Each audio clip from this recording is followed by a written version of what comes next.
الحمدللہ وکفی والسلام علی عبادہ الذین اصطفی اما بعد فاعوذ باللہ من الشیطان الرجیم بسم اللہ الرحمن الرحیم قال اللہ تعالی فی القرآن المجید ربنا وابعث فیہم رسولا منہم یتلو علیہم آیاتک ویعلمهم الکتاب والحکمہ ویزکیہم انک انت العزیز الحکیم صدق اللہ علیہ العظیم۔ قابل احترام محترم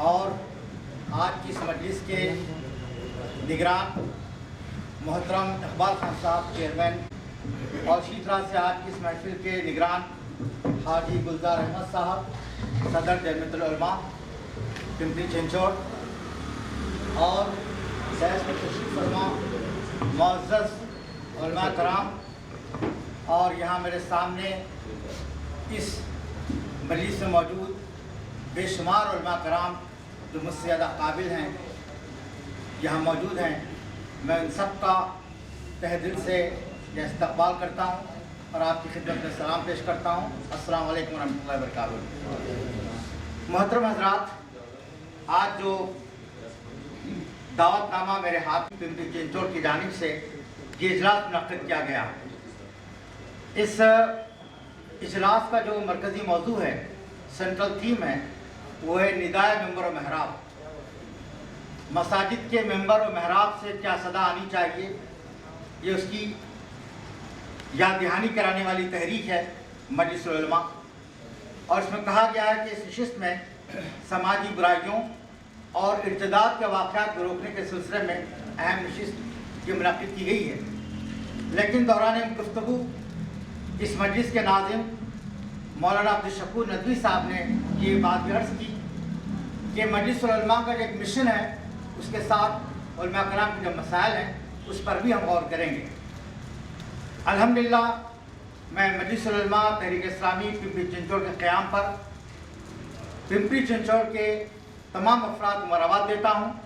ایک ایسی علماء کرام کی مجلس یہاں پہ زیر وجود آئی ہے جو انشاءاللہ اپنے مشن کے ساتھ آگے بڑھے گی، اور علماء کرام کے جو مسائل ہیں، جو بہت ہی صحیح مسائل کی طرف نشاندہی کی ہے، ان کے حل کے لیے بھی یہ منظم کوشش کرے گی۔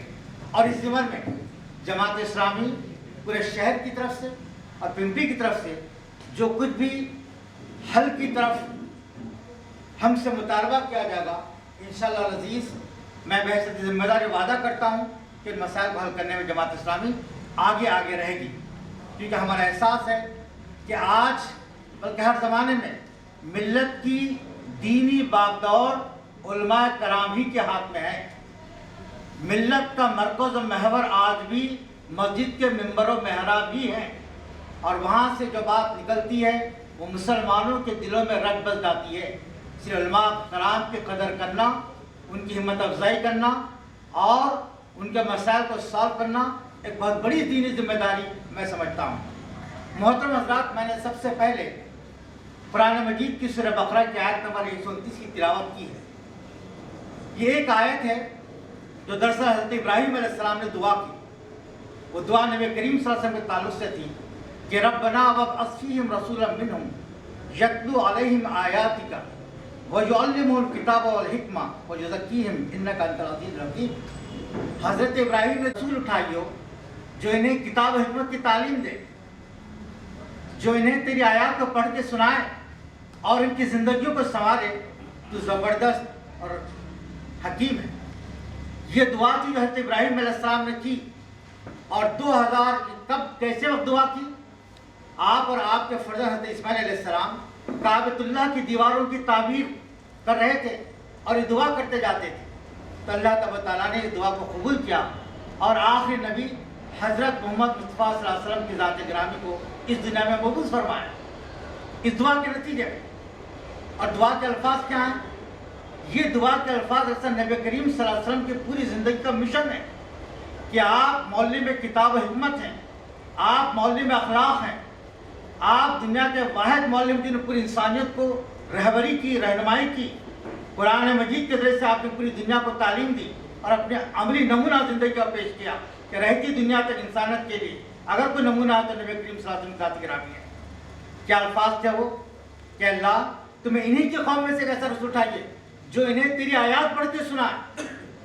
آج علماء کرام نبی کریم صلی اللہ علیہ وسلم کے وارث ہیں، تو علماء کی ذمہ داری الحمدللہ ادا ہوتی آئی ہے، لیکن ابھی جیسے ہمارے مقرر نے کہا 98% ہمارے ممبر محراب اصل علماء سے محروم ہیں جن کے پاس قرآن کا علم ہے۔ تو علماء کی ذمہ داری ہے کہ قرآن کے علم کو اللہ کے کتاب کے آیات کو پڑھ پڑھ کر سنائیں، ان کے ترجمے بتائیں، ان کی تفسیر کو لوگوں کے سامنے بیان کرے۔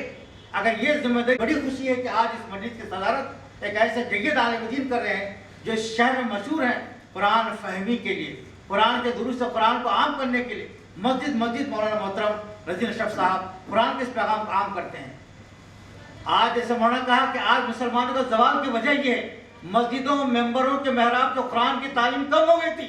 مجھے کہنے دیجئے، دل کی بات کہتا ہوں، قرآن کی جب آواز کم ہوئی مسجدوں سے، مسلمانوں کی غلط تعلیم ہوئی، دین و دنیا کی تفریق پیدا ہوئی۔ آپ مجھے بتائیے، جب ہم رونا روتے ہیں کہ علماء کرام کی حالت ہے، کہ دین و دنیا کی تفریق کس نے پیدا کی؟ اسلام ایک یونٹ ہے، اسلام ایک واحد کل ہے، وہ ایک مکمل نظام حیات ہے، اس میں دنیا داری بھی ہے، اس میں دینداری بھی ہے، عبادات بھی، اس میں معاملات بھی ہیں، سیاست بھی ہے، معیشت بھی ہے، حکومت بھی ہے۔ ہم نے اس کو تقسیم کر دیا۔ آج میں بچپن سے باتیں سنتے آیا ہوں کہ اسلام کو سیاست سے کوئی تعلق نہیں۔ ہماری مسجدوں میں مسلکوں کی باتیں ہوتی ہیں، جھگڑے ہوتے ہیں، لڑائے جاتے ہیں، لیکن قرآن کے اس اتحاد کا پیغام کس نے پیش کیا؟ وہ چنندہ علماء کرام ہیں۔ یہ وجہ ہے ہماری زوال کا۔ پھر قرآن کہتا ہے وَآيَاتِكَ وَيُعَلِّمُ الْكِتَابَ وَالْحِكْمَةَ، کتاب کی تعلیم دیتے ہیں اللہ کے رسول، حکمت وزڈم کی تعلیم دیتے ہیں اللہ کے رسول۔ وزڈم کیا ہے؟ نبی کریم صلی اللہ علیہ وسلم کے الفاظ ہیں، اور اللہ کے رسول نے کیا کہا؟ پوری دنیا میں جہاں کہیں تمہیں حکمت ملے اسے حاصل کر لو، علم حاصل کر کے چین کیوں نہ جانا پڑے، دنیا کی اندر حکمت موجود ہے۔ آج جو بہترین یہ سائنسی ترقیات ہے، یہ ہمارے ایک نعمت ہے، ہم اس کو استعمال کریں، اسے وزڈم سمجھیں اور اس کو جو اسلام کے لیے استعمال کریں۔ وہ ذکیم ان کی زندگیوں کا تزکیہ کرتے ہیں۔ ان پوری آیات کا مجموعہ یہ ہے کہ قرآن کی آیات کی تلاوت کریں اور حکمت اور کتاب کی تعلیم دیں۔ تو قرآن مرکز محور مسجدوں کے اندر سے ہونا چاہیے۔ میں کتاب کس چیز کو حاصل ہے؟ اگر قرآن کو حاصل ہوگی انشاءاللہ امت جو ترقی کے راستے پر آگے بڑھے۔